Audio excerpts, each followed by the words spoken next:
Hello everyone, come to আবার another blog. তো guys, আমাকে আজকে এই লুকে দেখতেছেন কারণ আমি ভিডিও বানাচ্ছিলাম। ভিডিওটা পাঞ্জাবি সঙ্গে বানাচ্ছি। তো আমার ভিডিও বানানো কমপ্লিট হয়ে গেছে আর ঘড়িতে বেজে গেছে পাক্কা 10:30 বেজে গিয়েছে। অনেক লেট হয়ে গেছে। আর এবারে হচ্ছিল মেকআপ, সব কিছু খুলবো, ইয়াররিংস নিব। মেকআপ করার সময় খুব ভালো লাগে, কিন্তু মেকআপ যখন রিমুভ করি তখন আর একটু ভালো লাগে না, মানে খুব অলস লাগে, একদম ইচ্ছে করে না।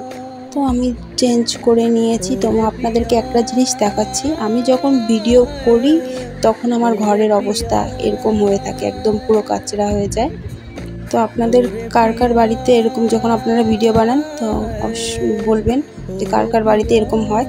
তো আমার বিছানা গোছানো হয়ে গেছে। তো আমি এবারে যাই মুখটাকে ধুয়ে আসি, কারণ মুখে মেকআপ অনেক করে নিয়েছি, তো এটাকে রিমুভ করতে লাগবে। আমি মুখ ধুয়ে চলে এসেছি।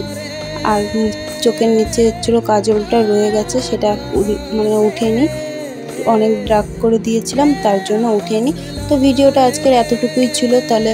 তো ভিডিওটা ভালো লাগলে অবশ্যই লাইক কমেন্ট শেয়ার করে দেবেন।